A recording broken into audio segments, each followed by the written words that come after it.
followed by the pound key. To start your meeting now, press 1. You are about to attend the meeting with the ID number 47618. If this is correct, enter the meeting password followed by the pound key to select it.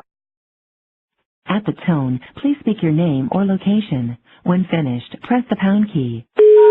We have been unable to record your name. At the tone, please speak your name or location. When finished, press the pound key. We have been unable to record your name. No recording will be saved. Online and are able to look at that as we go through because that's what we're going to be talking about today. I'll go ahead and advance the slide here. I think you're all familiar with the project at this point and what the purposes are and what we're trying to do. Like I said, this will be recorded so that people can access it at a later date, or you can share it with your colleagues who aren't here.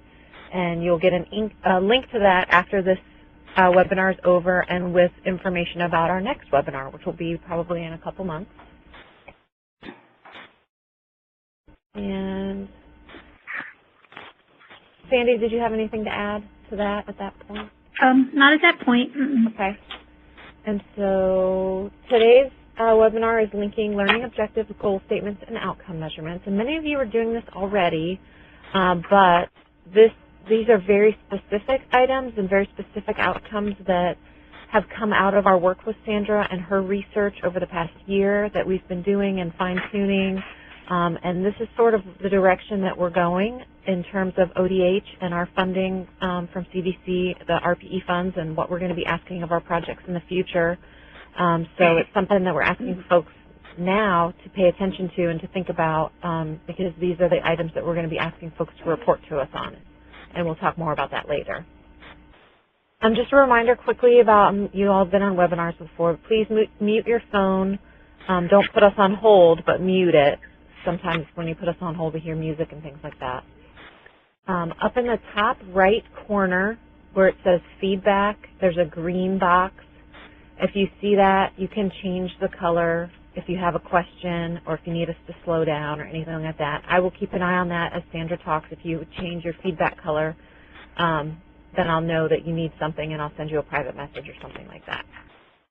This is a little bit more interactive today. We're taking feedback from each webinar and trying to improve and get better. And so there's going to be some polls in the webinar today, and we're going to be asking some questions and for you to participate a little bit. But until those features come up, please hold your questions until the end. Or you can also use the Q&A feature at the top of your screen. There's a little Q&A. If you click on that and type a question in and click Ask, it will get sent to me and Sandra, and one of us can respond to you privately, or we can address it at the end. So feel free to ask questions as we go through in that way so that we're not interrupting the speaker. Also keep in mind that this webinar is being interpreted through video phone for some of our callers and participants who are deaf. So when you speak, please be conscious of that and speak clearly, one person at a time, and introduce yourself before you begin speaking. Okay? With that, I think we'll go ahead and get started. I'm going to turn it over to Sandra and this beautiful graphic and explanation of the entire project that Jasmine Finney came up with. So, Sandra, it's all you. Okay, thank you, Amanda, and thank you, everybody, for joining us today. Good afternoon and Happy New Year.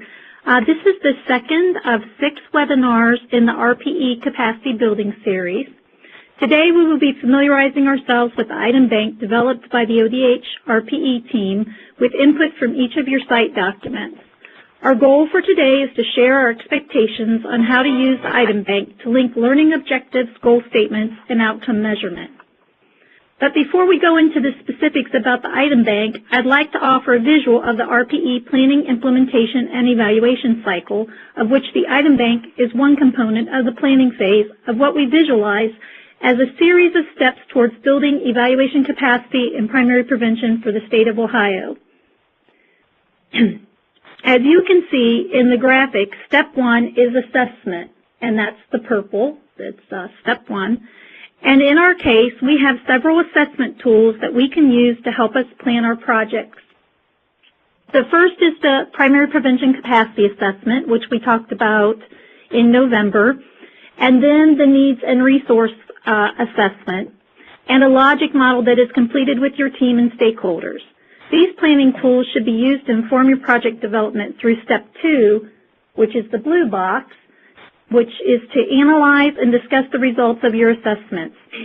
Think critically and realistically about the assessment results to inform your strategies and activities. And I know at least 8 folks have already completed the PPCA because I got on SurveyMonkey yesterday to check.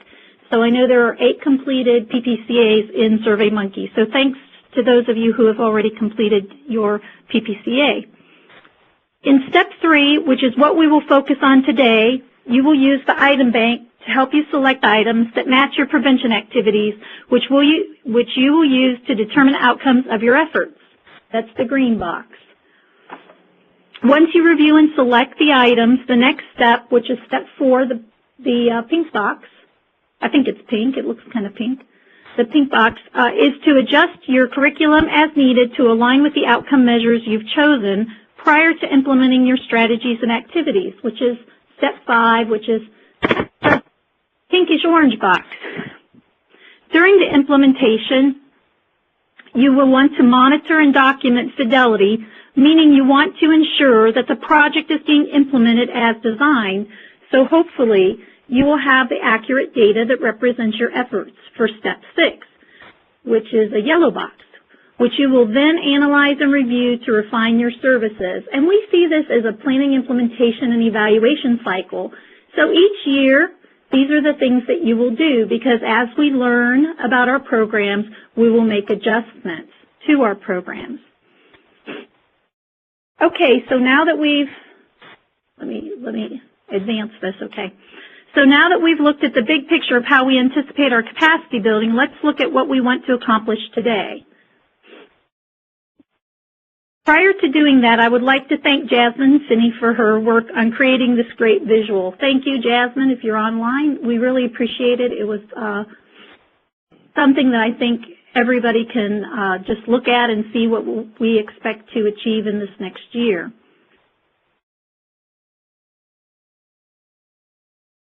So today we have 3 learning objectives to support our goal of sharing how to use the item bank to assist in your ability to select outcome measures that fit your curriculum.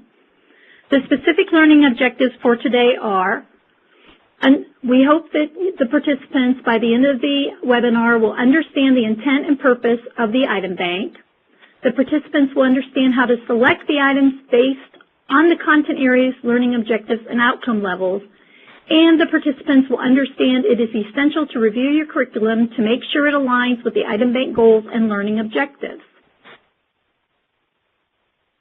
We would like for each project to select at least 3 content areas and 3 items from each content area for the next funding year. And we'll talk a little bit more about that.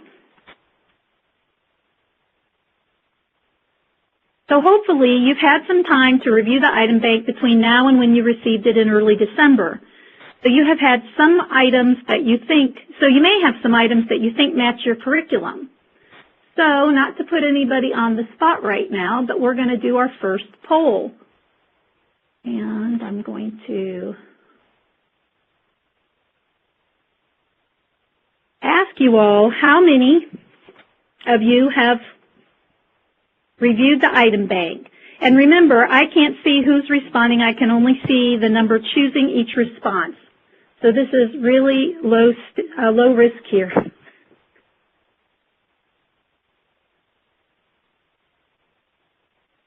I have to count up how many participants we have today. Amanda, how many participants do we have today? 21 minus, if you're not counting Deb and me and Beth, then it would be 19, right? Okay. Or 18. Okay, so far 16 folks have responded.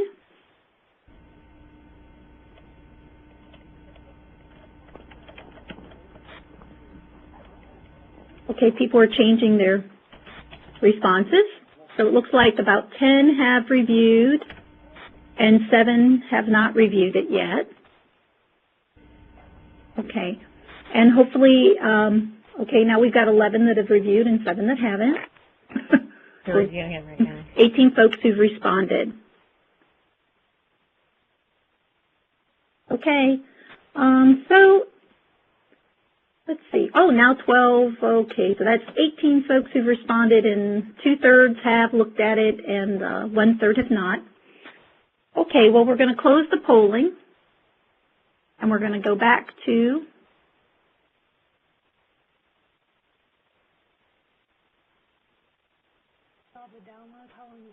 I hope it goes back to where we started. All right, it did. Okay, because we're trying something different this webinar, so we're using the tools a little bit differently.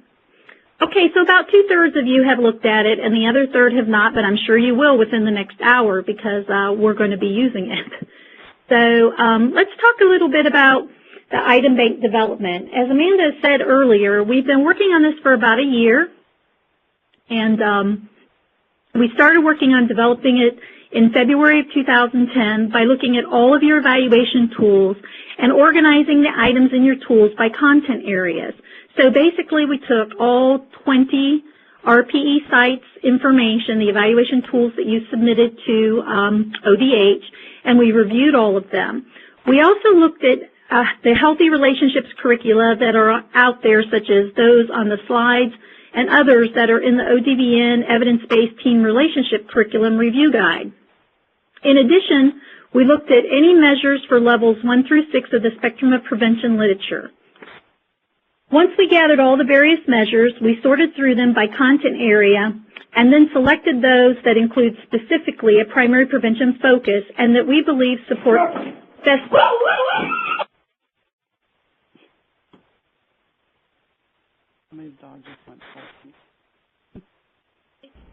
Sandy, are you still there? We can't hear you.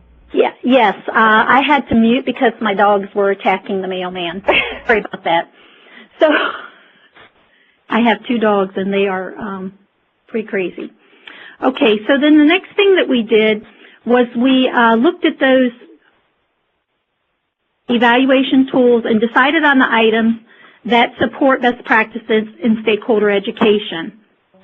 And I'd like to thank the Phase 1 sites and the other sites for sharing their evaluation tools, and Amy Bush-Stevens for the work in developing the response item menu and the measurement methods menu, which are tables 1 and 2 in the back of the item bank documents that you received. And as I mentioned, the item bank has been a work in progress for almost 1 year, and we know that we may need to tweak it as we learn from using it. So we welcome your feedback as you become familiar with it.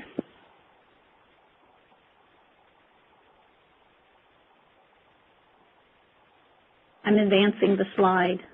Sandy, let me jump in there real quick, too. This is Amanda Suttle again from ODH. We did send this out a few weeks ago, actually, for feedback to folks, maybe a month ago now. And we did get some feedback, and that was incorporated to the extent that we all agreed was relevant and meaningful to the purposes of the document as we have understood it to be. So some of that feedback has already been incorporated, and at some point we are going to have to draw the line in the sand that, you know, it's not going to be an open document forever, that it's going to be constantly changing. You know, a lot of work has gone into this and a lot of research, and so I just want folks to know that we definitely do value your feedback, and we want this to be a community document and for you to have some ownership of it, but at some point we also have to cut it off as well and say, this is it, and this is what we're going to ask folks to report on, just so y'all know that. So in other words, if you do have any gripes about it, get them in now. Thanks, Amanda, for that clarification. So let's take a look at the item bank purpose and content so we can become familiar with the item bank.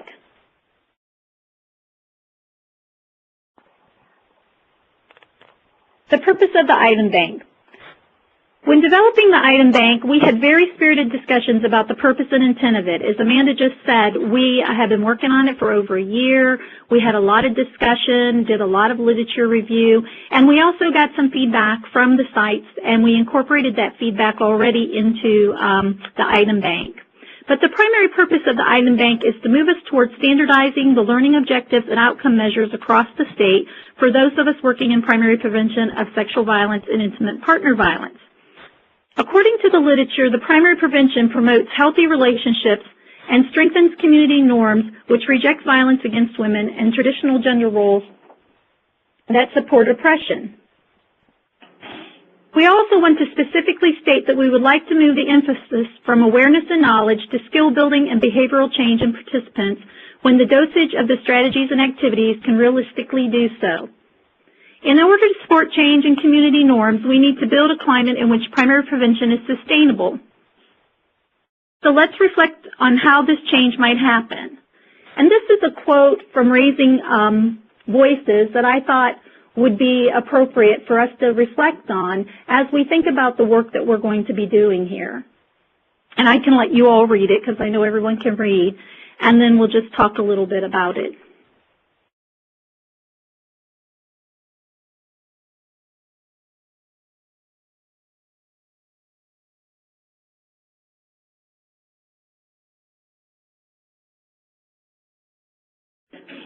So this quote from Raising Voices captures the intent of primary prevention. It basically states that we as folks working in the field are the messengers who deliver the information up to the community, into the community so it can be embraced and further diffused by the community members who will carry on the work once our funding ends.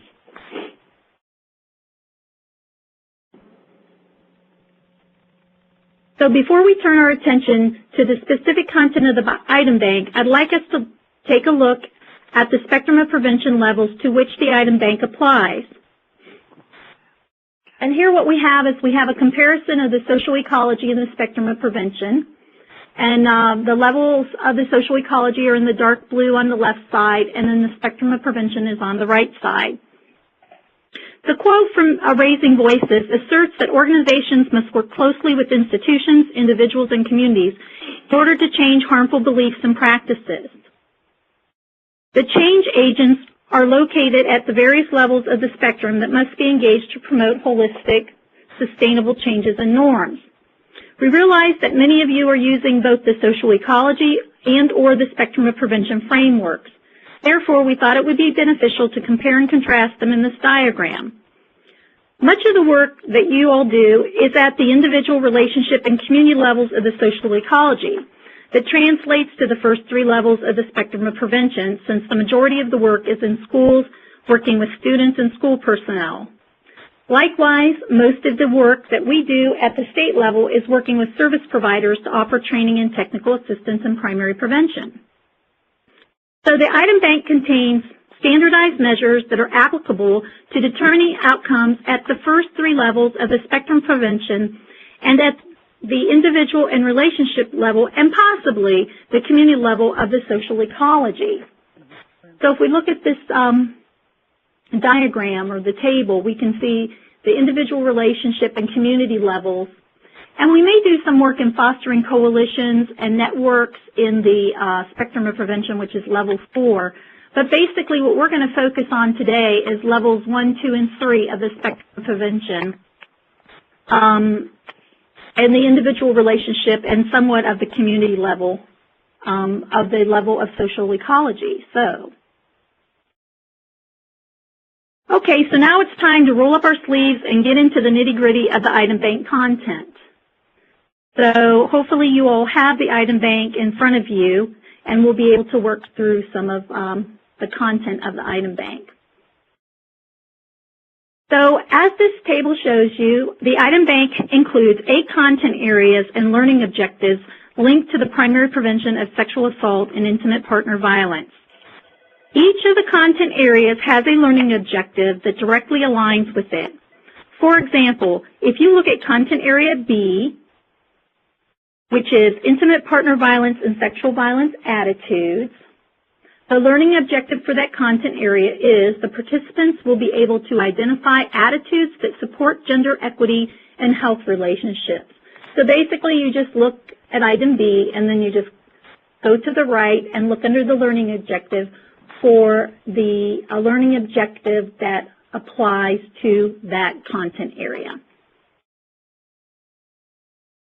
If you look at your copy of the item bank, the content area and learning objectives are the first and second column on the form. So I hope everyone has their item bank in front of them so they can follow along.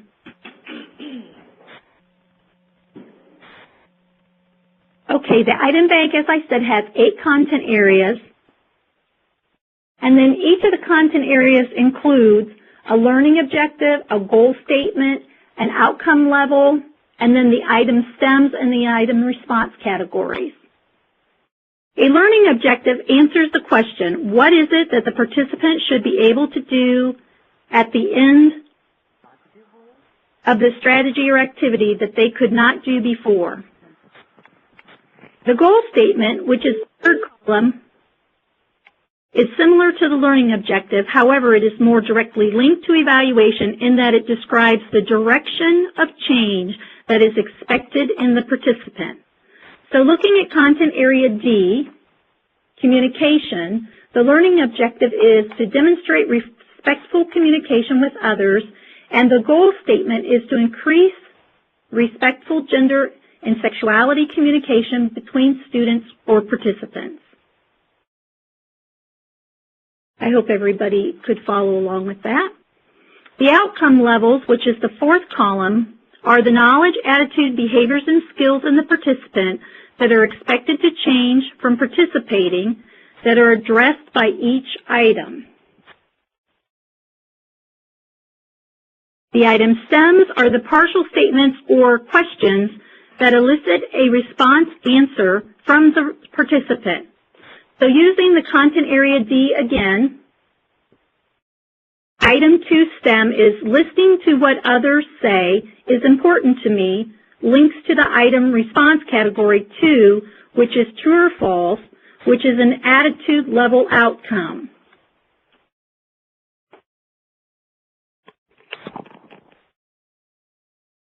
Okay, so this is what your item bank document would look like, and we just talked about the content area, the learning objective, goal statement, outcome level, and then they run from A through H because there are 8 for each of those content areas. There are 8 content areas that have 8 learning objectives, 8 goal statements, and then the outcome levels for each. And then we have the item stems and the item response categories. So let's recap. The item stems and their accompanying item response categories test participants' change in knowledge, attitude, behavior, or skills, and they're also called the outcome levels. Some of the items may test at more than one outcome level based on the item response category matched with the item stem.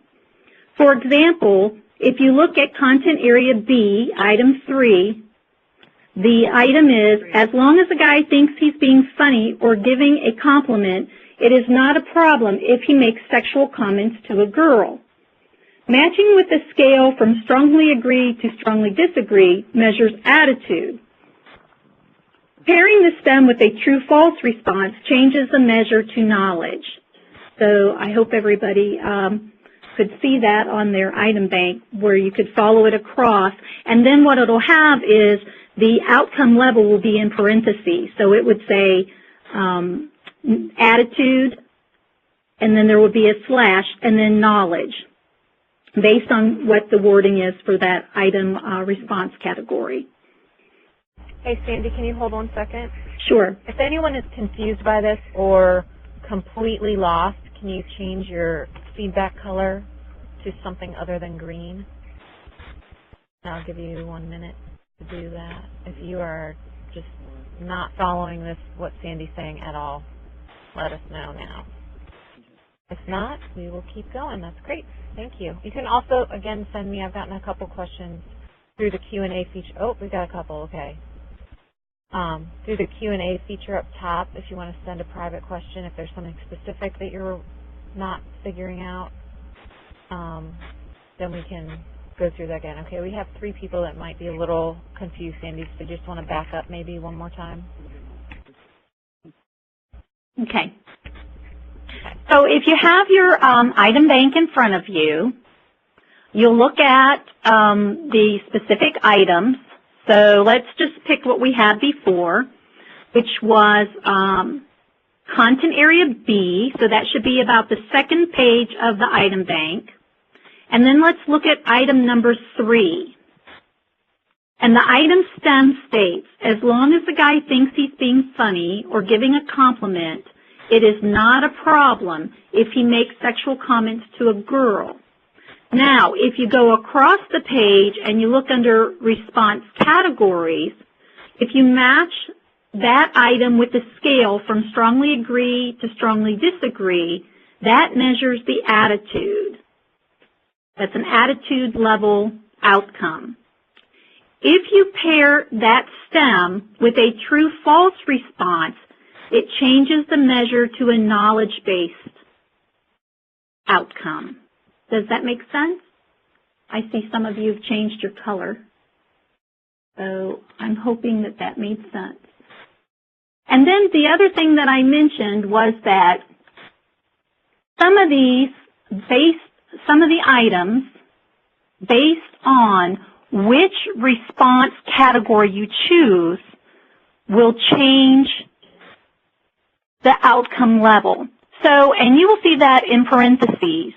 So let me pull up my item bank real quick because I don't have it right in front of me. But I'll find one that has double. Okay, so if we go to, let's just go to content area A, and we'll go to item number 5, and that item is sexual assault is about the offender's need to have power and control.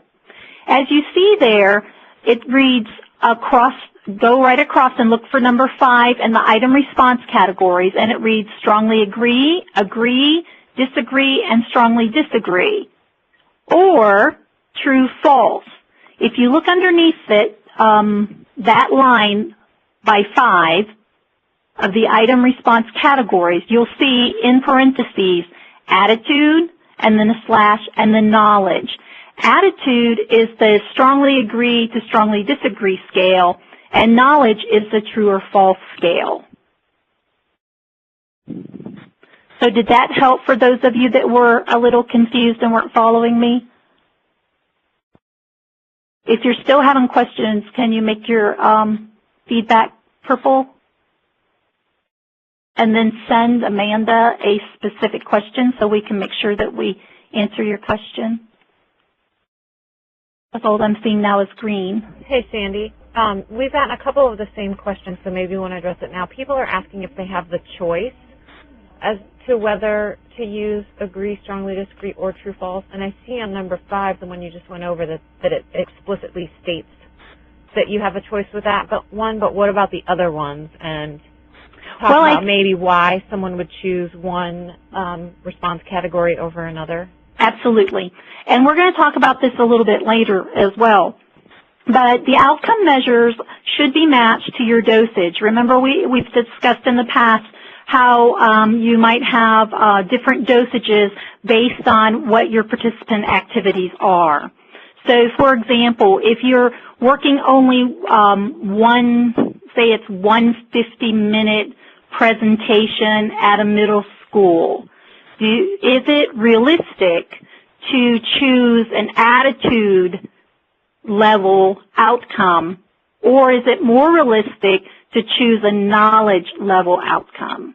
So it is very tightly linked with your dosage. So dosage would be your frequency and duration of your activities with those same participants. So does that help? And we're going to be talking about this a little bit later as well when we talk about dosage.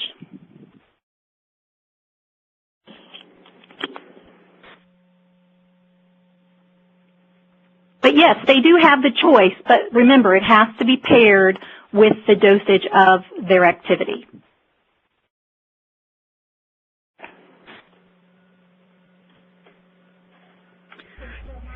Okay, thanks, Sandy. You're welcome. And we'll have some examples a little later so you can get some practice. So let's turn to the scales, which I'm sure is a hot topic of discussion among you and your colleagues. And obviously there are some questions around the scaling, and so I think it's a good time for us to talk a little bit about that. So now we're going to be looking at these in the yellow item stems and the item response categories. The scales or response categories are based on outcome type. In the back of the item bank document, you've received Table 1 is a cheat sheet to assist you in matching your response categories with your outcome type. But first, let's have another poll. So we're going to do another poll. Whoops.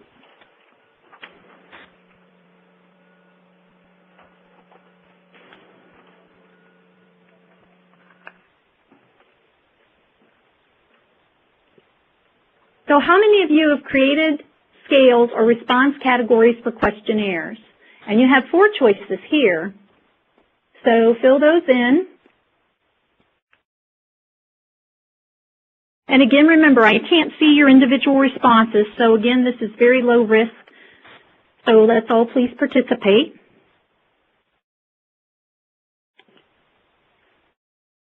And I see at least one person's right there with me saying, yes, and I have, and I love doing it.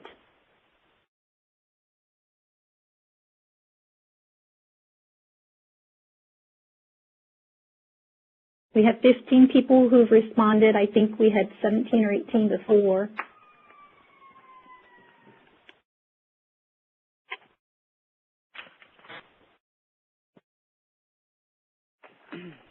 Okay, so we have about 17, and most of you have done it, but I don't think you're so thrilled about it. One person's right there with me, and they're thrilled. And there are 3 folks that haven't, and then there's another person who's equally as excited about the opportunity. So they haven't done it yet, but they can't wait for the opportunity. So, okay, that's great. So hopefully we'll give you the opportunity in the next few minutes. So let's take a look back to where we were in the item bank. As we discussed before, the STEM introduces the concept that you want to measure, and the response categories provides the options or choices of the answers. In most of the content areas, there are 5 items and their corresponding response categories. One content area, gender stereotyping in media and culture, has only 4 items and 2 content areas. Sexual assault, coercion, and consent, which is content area A, and violence and oppression, content area F, have more than 5 items. Again, in the first year, you are asked to choose at least 3 content areas and 3 items from each content area that represents your project's learning objectives. So now we're going to, once I advance the slide, we're going to see if we can get some practice doing this. And we're going to try something a little different. And what we're going to do here, we hope it'll work. Amanda's going to unmute the line so someone can respond to this first quiz item. Sandy, that's an individual thing, so they would have to unmute their own phones. I don't have, like, overall control over it or anything. Okay, so their phones are muted individually. Okay, so I'm used to Prevent Connect, which mutes instead of us being able to mute. Okay, so let's see. So basically what we're going to do, Amanda's going to pull up a text box, and if someone wants to respond to this, so what you'll need to do is you'll need to look at the objective, and I'm going to read it because now that the text box is up, you won't be able to see what it asks. So let me get to that part in my printouts, and I'll be right, yeah. Thanks, Amanda.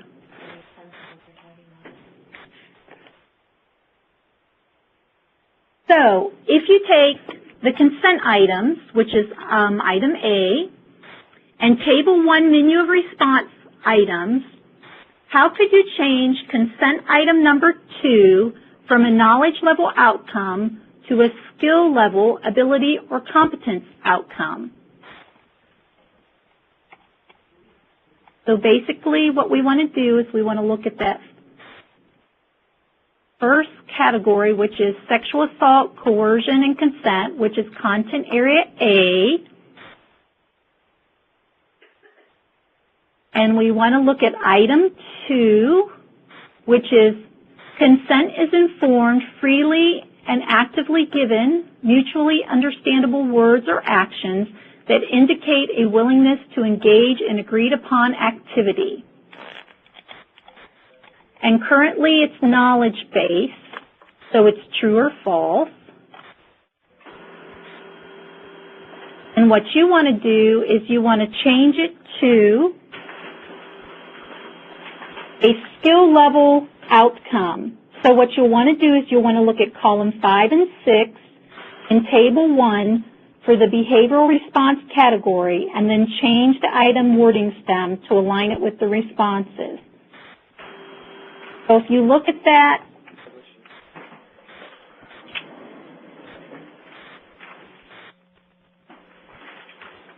I hope people were following me.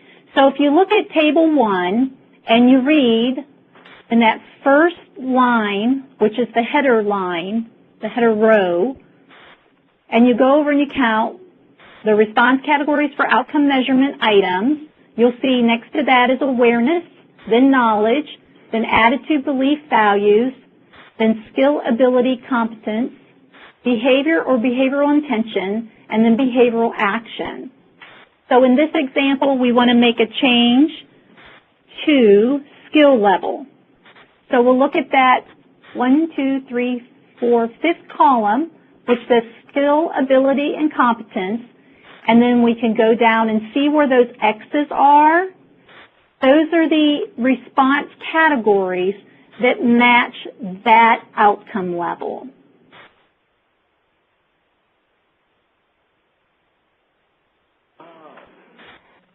So is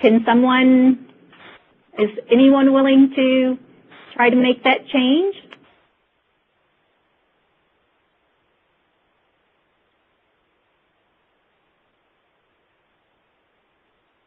Do you want that change typed in or just verbal?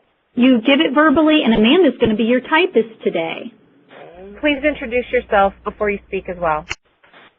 Okay, this is Leslie Mitchell. I'll take a stab at it. Thank you, Leslie. Okay, so I would change number 2 to say something around I understand consent, or I fully understand consent, or all of the pieces that make up consent. So I would change it to say something in that arena. And maybe say something like, you use a scale of,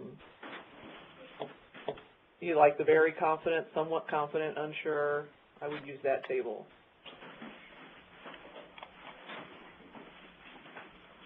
Okay, that's a good start. Would someone like to help Leslie maybe make some changes to that so it's more behaviorally focused? So this is Sue Wismar. So it's not so behaviorally focused? So it is more behaviorally. So it is more behaviorally focused. That reflects skill and ability. Thanks, Sue.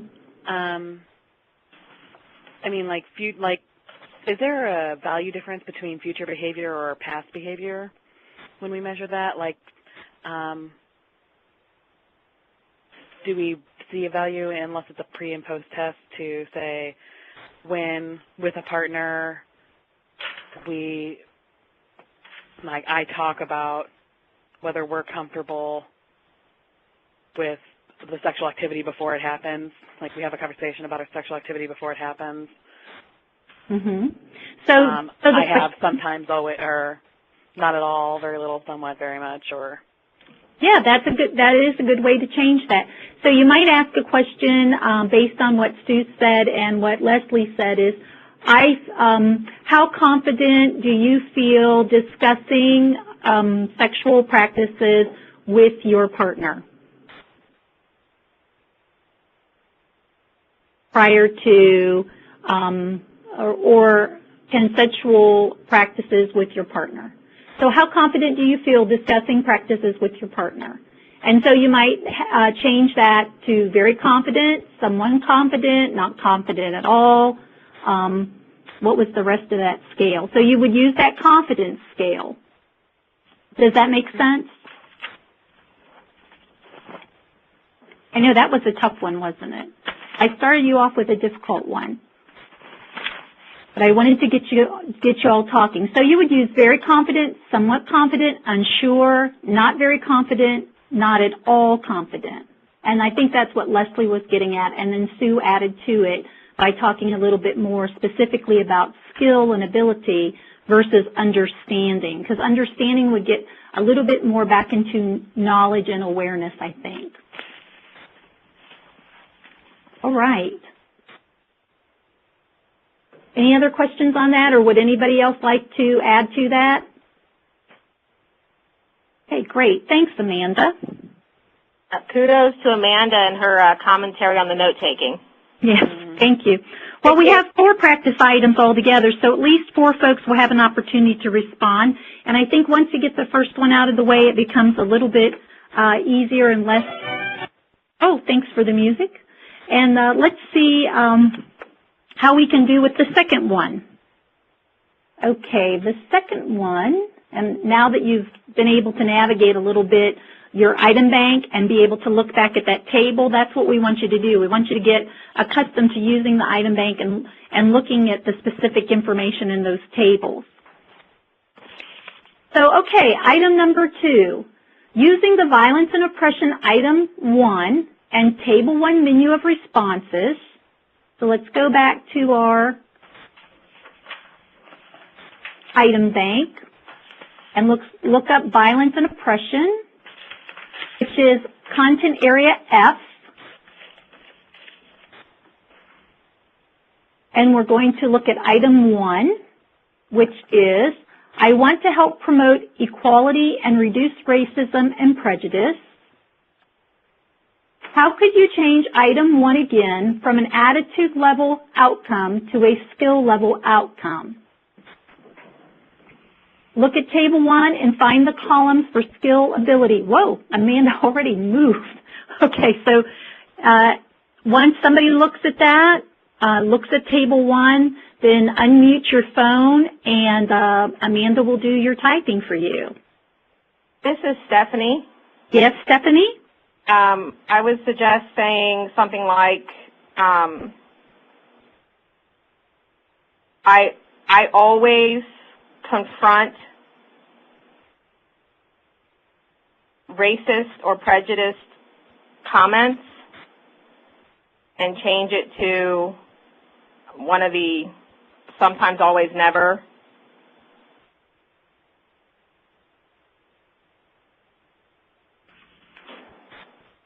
Or strongly agree, strongly disagree scale, referring to how often they engage in that behavior. Okay. So does anyone want to help Stephanie out a little bit in maybe fine-tuning some of the words that she's used there in her item stem?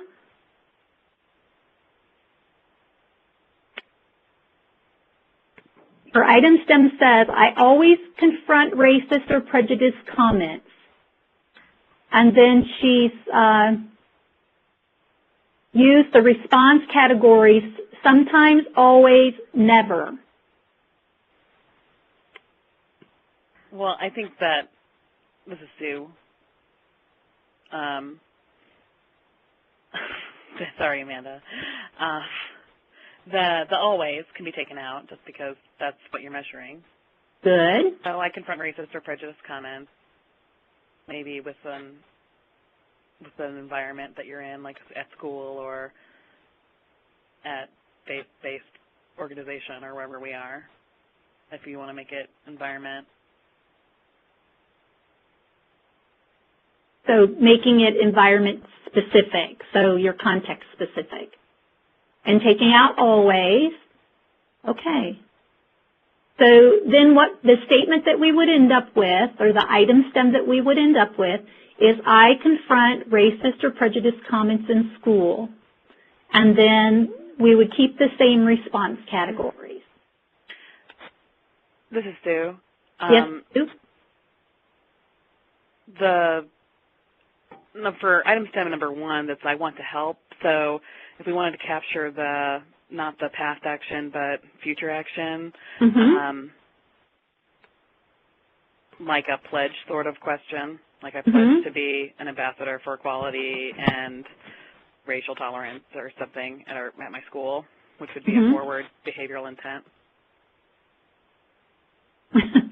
Wow, Amanda's a fast typer. So yes, go ahead and finish that sentence, Sue.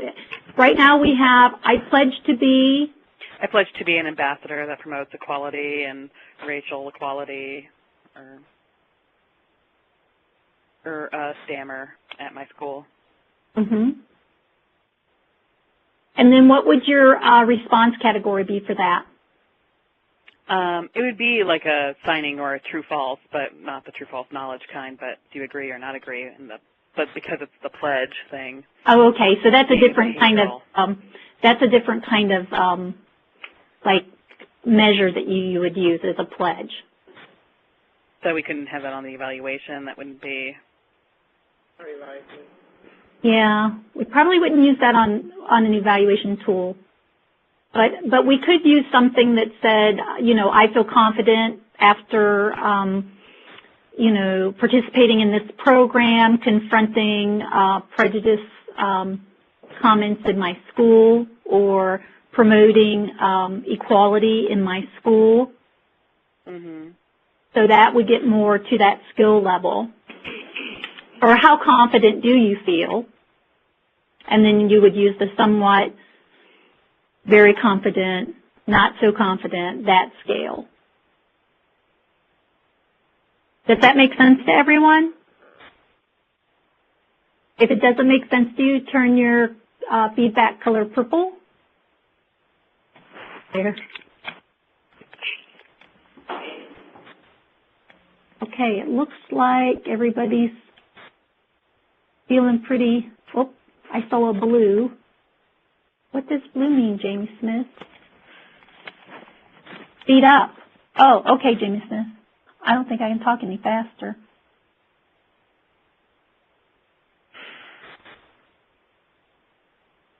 Okay, so now we're going to try the next one.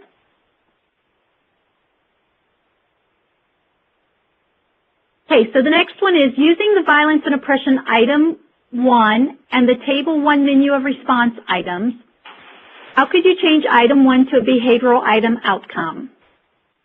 And there again, you need to find the behavioral intention column and choose the response category, then change the word in the item stem to align it with the outcome level.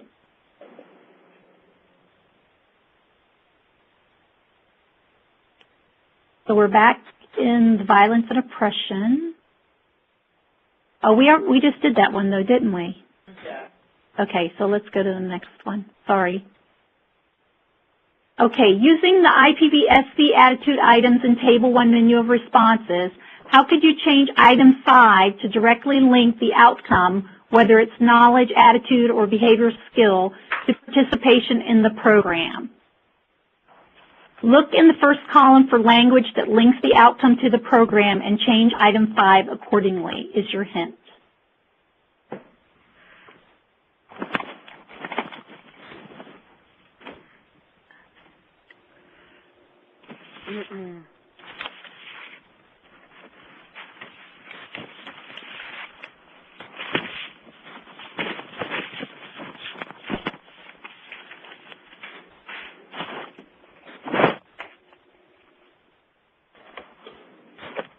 Does anybody want to try this one?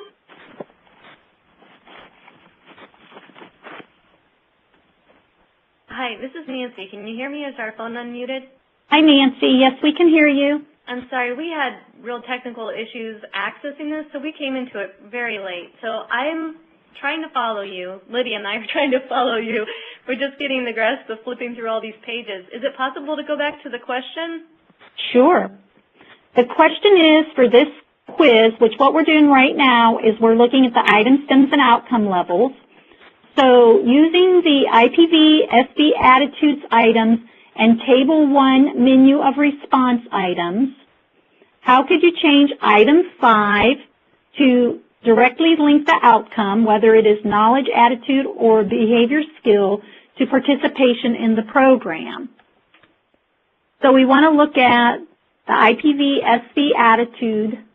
Let me find it on my item bank so I can tell you where exactly it is. Okay, so it is Content Area B, which should be page 3 of your item bank. And then we're looking at item 5, which is I feel confident challenging norms that represent women as submissive or passive and males as dominant and in control. So the hint is look in the first column of Table 1, which is in the back of the item bank, for language that links the outcome to the program, and change item 5 language accordingly. So let me flip back to where Amanda is in the text box.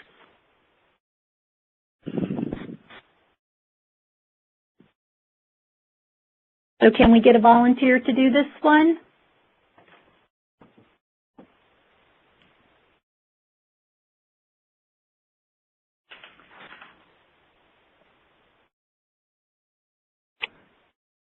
This is Linda. Okay. Hi, Linda. Hi. I'm thinking, prefacing that sentence to say, due to my participation in this program, I'm better able to challenge norms, et cetera, et cetera, et cetera. And that might be a case of then the response categories being, as I quote back out, a strongly agree to a strongly disagree, or and that would pick up attitude. or the no difference, somewhat better prepared, much better prepared, blah, blah. Yep, and that would show behavioral change, right? Right. Great. Anybody want to do any edits to this to help Linda out? Oh, Linda's the winner, it seems like here, according to Amanda.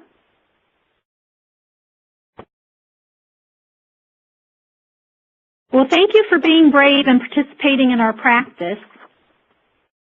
And although we recommend that you don't change the current items in the item bank, we want you to practice. So if you want to make changes to the items you have in your evaluation tools, based on what we've shared today, you will feel confident doing so.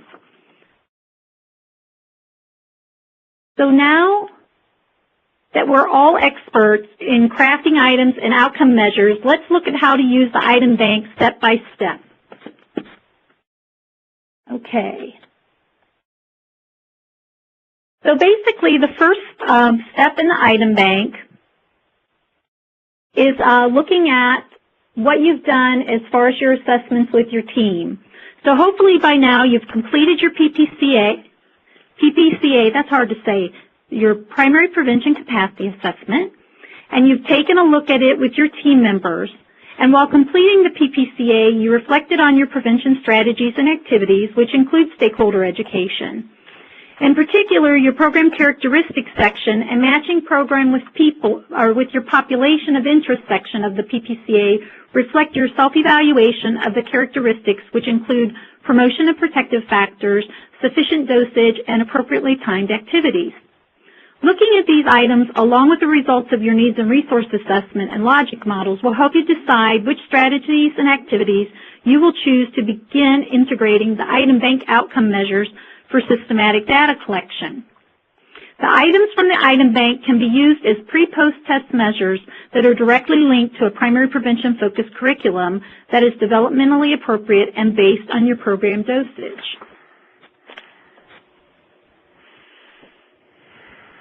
So, step 2, review who your educational audiences are, review the content areas and learning objectives to determine those that align with what you are trying to accomplish. So what you're trying to accomplish by using the curriculum that you're using. Determine which level of outcome is realistic based on dosage. And this goes back to the question that was asked earlier as far as, you know, how do we know which outcome level that we should choose? Well, your outcome level has to be very tightly aligned with your dosage, because if not, it's not realistic, and so it won't really capture what you're doing. Sandy, this is Amanda. Yeah, we had a question about that, which was, so is low dosage knowledge and higher dosage is attitude, and then the higher dosage you have, then you start working your way towards behavior and skill. Would that be right? Gosh, that's a great way to look at that. Absolutely. So low dosage is basically, you know, right there with knowledge. What can you do in an hour? You know. Yeah, sorry. Again, this is Amanda. If we're looking at the table 1 for the menu of response items, if you start at awareness and move to the right toward behavior action, would that be linear with low dosage to high dosage? Let me check real quick because I don't want to give anybody misinformation. So left to right, it would be awareness, knowledge, then attitude, belief value, then skill, ability, competence, then behavior or behavioral intention, and then behavior action. So could you also draw an arrow going to the right from low dosage to high dosage? Yeah, I think you could look at it as a continuum that way. If you look at first raising awareness, then building knowledge, then looking at changing attitude, belief, and values, which could then lead to changes in skill, ability, competence, behavior, behavioral intention, and behavioral action. I think once you get higher up on that, if you look from left to right, when you start looking at skill, ability, competence, behavior, behavioral intention, and behavioral action, yeah, those would all be higher dosage, but not necessarily one before the other. Whereas down at the other end with awareness, knowledge, attitude, belief, value, I think you would look at lower dosage and adding to the dosage. But once you get the skill, behavior, behavioral action, does that make sense? It's not necessarily one has to come before the other. You're building skills and ability. At the same time, you could be looking at behavioral intention as well as behavioral action, which all would be higher dosage, but not necessarily incrementally higher dosage. Does that make sense? Yep, I think so. Thank you. Okay. I'm looking for purple. Okay, so determine which level of outcome is realistic based upon your dosage. For example, if you have a 1-hour, one-time presentation, you will more than likely not be able to change behavior or attitudes, so you will use a knowledge outcome to measure participant change. You could also probably use an awareness outcome as well. On the other hand, if you have a club-type program that has consistent long-term participation, you may be able to change attitudes and behaviors and skills of the participants. There's a word of caution here. Please make sure your outcomes are realistic and you can link the outcomes to your program content.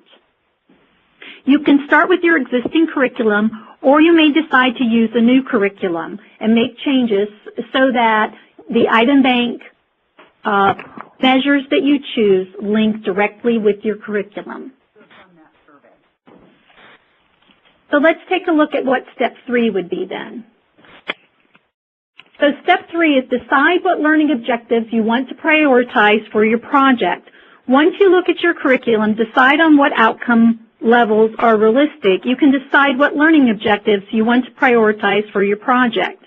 Remember, the first year you need to choose 3 content areas and 3 items from each content area, which totals 9 items. So I'm going to use MHA Licking County as an example. Okay, Jan, don't fall off your chair there. I'm going to use you as an example since I'm pretty familiar with your program. And so MHA Licking County has the PAID program, which uses high school volunteers as peer mentors for middle school students.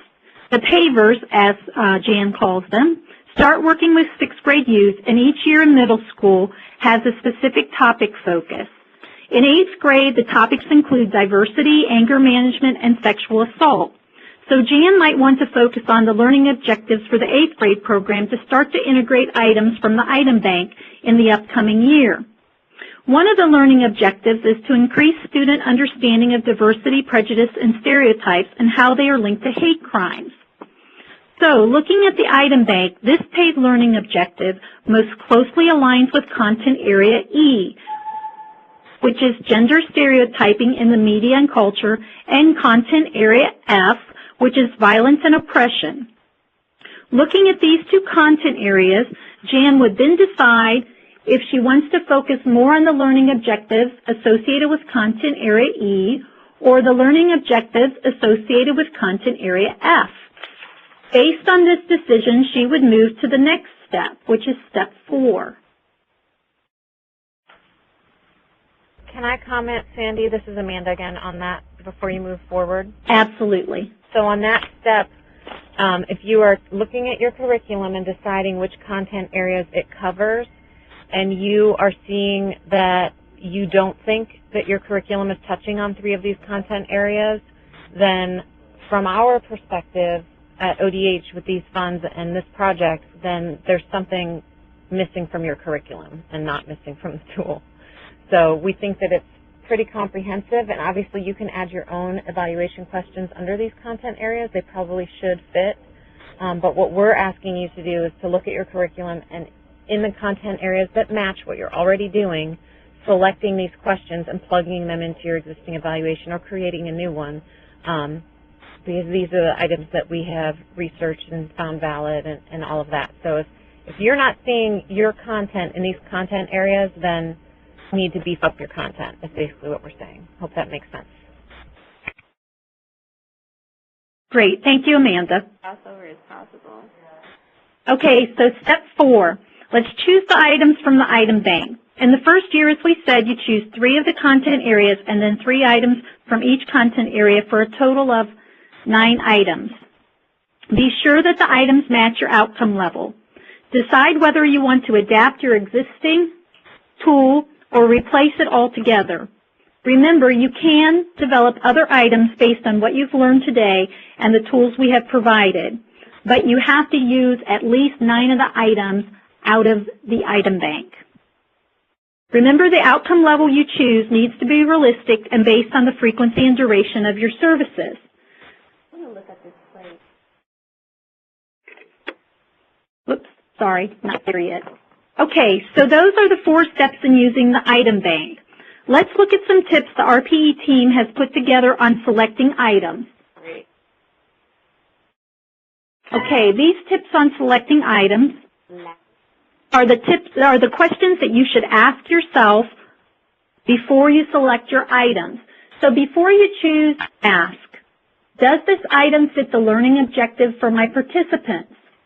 Does the wording of the item fit with the participants? Do the items align with my curriculum? Are the items age appropriate in language and life experiences for the participants? And do the items align with the type of outcome we want to measure and can realistically measure?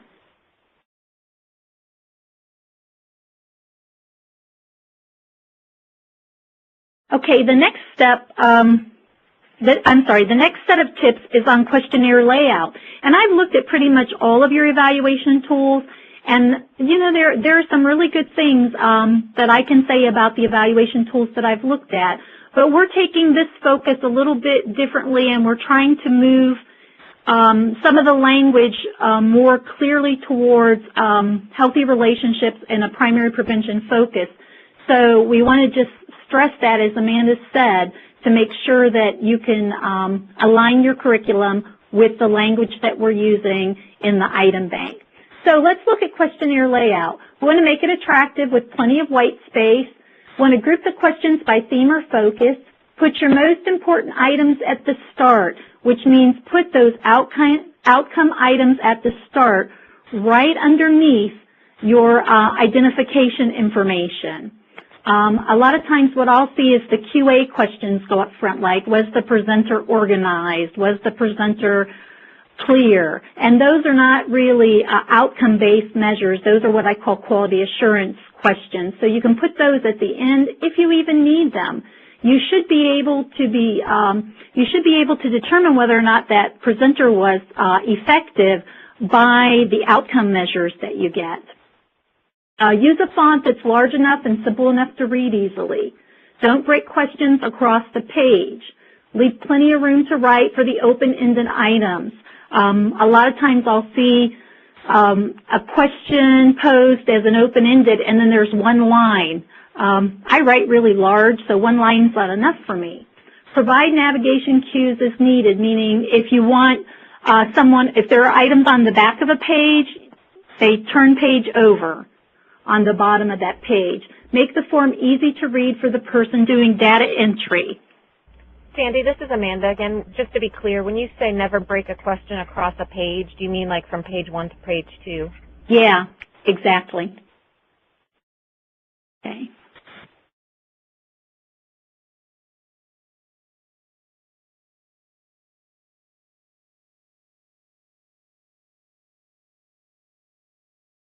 Okay, we want to open up for questions for the next couple of minutes. I know we're running a little short on time, so I just want everybody to be aware that it is now 2:37 and we are scheduled to finish at 3. So we'll give about 5 minutes for any kinds of questions in using the item bank steps. Oh, I said 3 minutes in my notes. So let's use about 3 minutes. And if you have any questions specifically to the steps in using the item bank, go ahead and unmute your line and ask. Jan has a purple there. So, Jan, did you have a question? Yes, Sandy, she sent it to me. It's in terms of collecting outcomes, how necessary is it to group questions by theme or focus?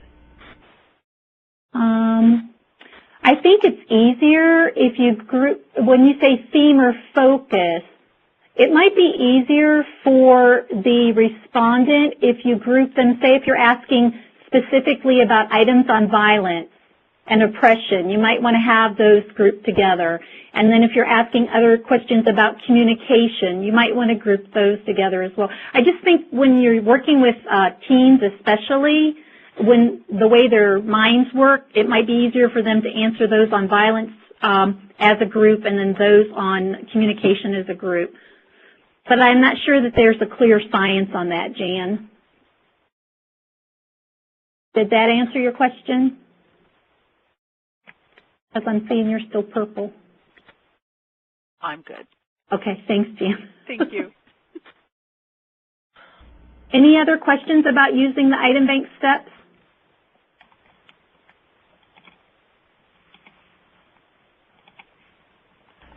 Sandy, I just have a comment. This is Amanda again. We did get a question about the 9 total items. Are you restricted to that? Absolutely. The answer is absolutely not. This is a starting point.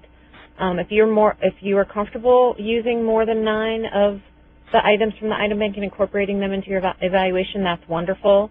This is just a first-year trial run in terms of what we're going to be asking of our funded projects. So it's a starting point. It's for baseline, and we'll move forward from there. Great questions. Okay, well then we just have a couple more slides before we can wrap up today's webinar. So I'm going to talk to you about my favorite thing, which is data collection and entry. So basically, now that you've got your questionnaire together and it matches your curriculum, what do you need to do next? And for those of you who know me, you know that I've got a lot of experience in data entry and data analysis. And so basically, once you select your items and you cross-check your curriculum to make sure they match, there's one more housekeeping task you'll need to do. And this task is essential and sometimes is overlooked until after someone starts to enter data.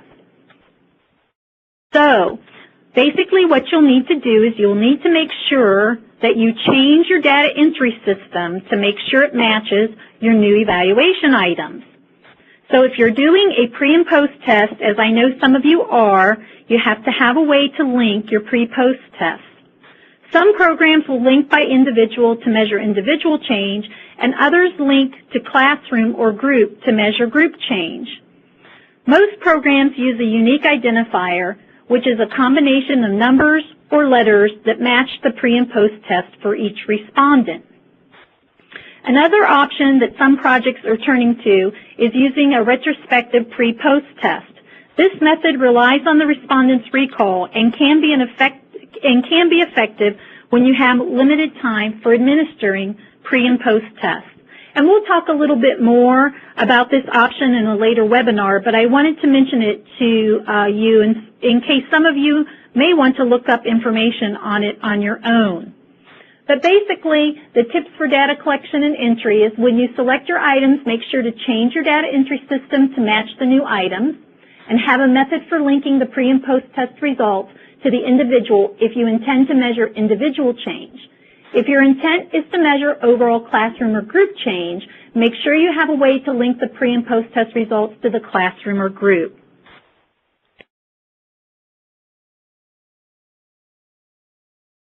So let's have a summary of what we've learned today.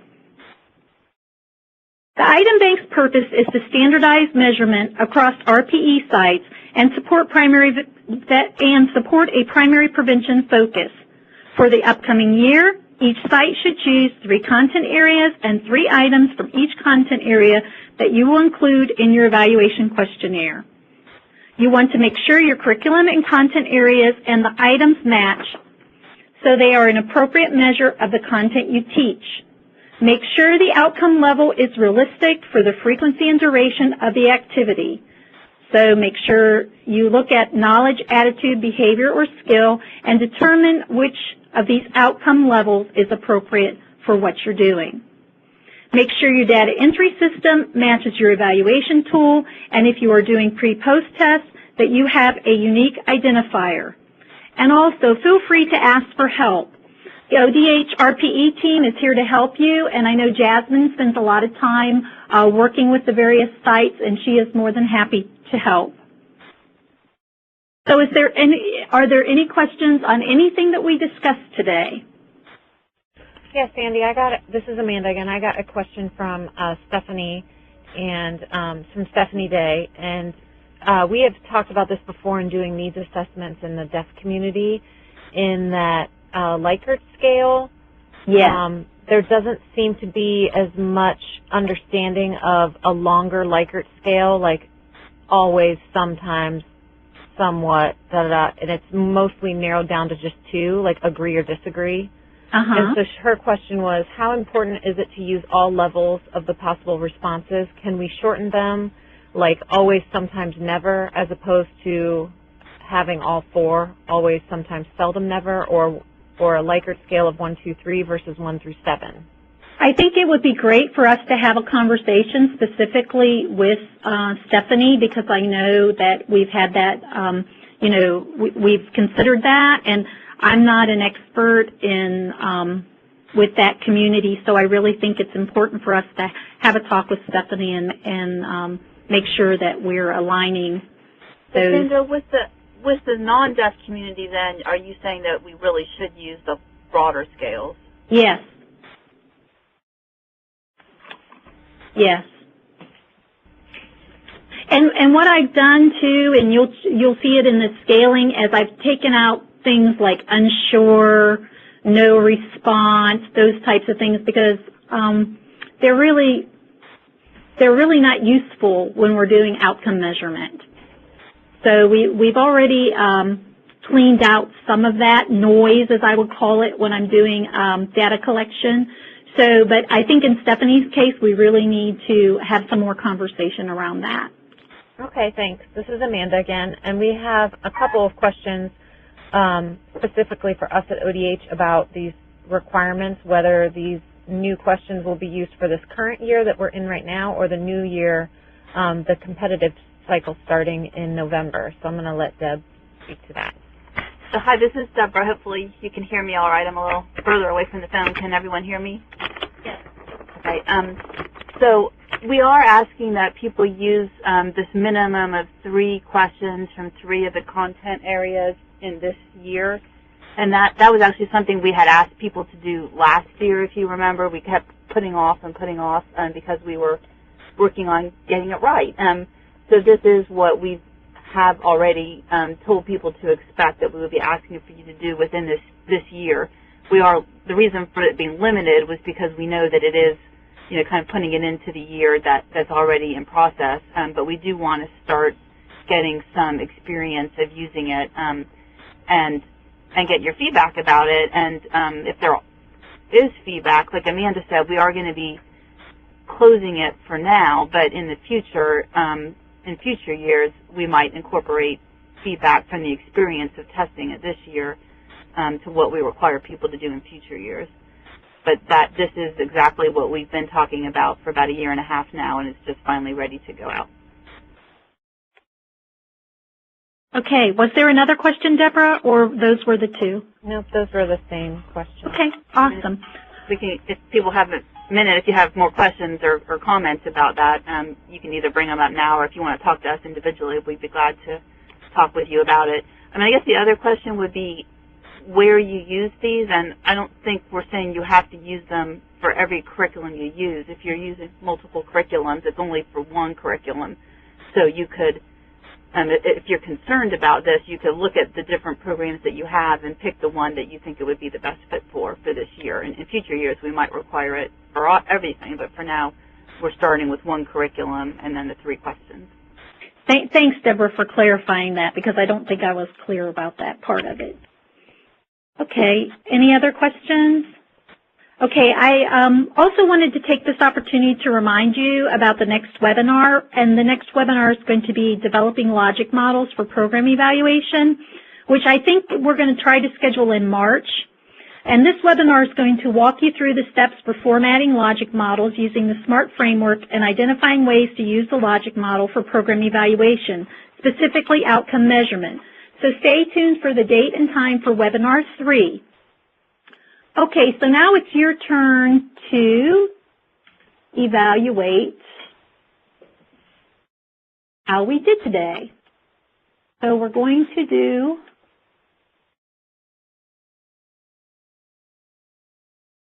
an eval question here. So, as a result of this webinar, I understand the purpose of the item bank. Again, no names are attached to the response, so please answer honestly. And remember, we're always willing to, provide extra assistance for those who feel they need it. So we have 17 people who've responded, 18 people who've responded. So it looks like some people are feeling more comfortable than others. Okay, so we have 19 folks who've responded. And again, as I mentioned before, if you need help, let us know, and we'll be glad to give you some individual assistance. And we will follow up with Stephanie, because I think that is a special circumstance that we need to attend to. Okay, and then so flow playing there tonight. We have one more evaluation. As a result of participating in this webinar, how confident do you feel that you can select 3 content areas and 3 items that match your program's curriculum? So much.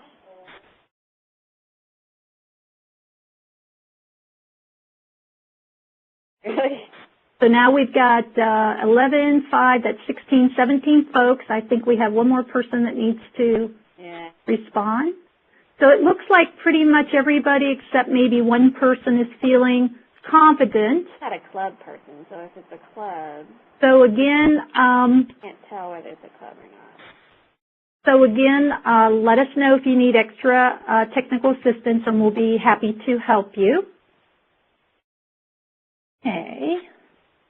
I have to click out of that and go back to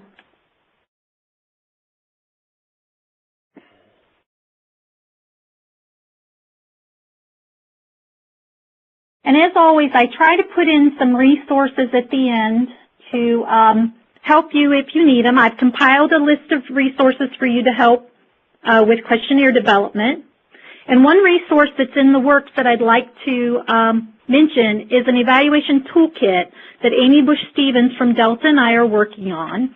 And our plan is to have it completed by midsummer, and it will contain tools, tip sheets, worksheets, and checklists that support the Getting to Outcomes planning, implementation, evaluation, and sustainability framework recommended by CDC for primary prevention capacity building.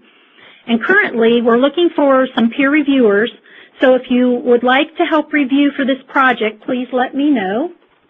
And again, I'd like to thank you for participating in today's webinar And if you have any questions, please feel free to contact any of the RPE team or myself, and we'll be happy to respond to your questions.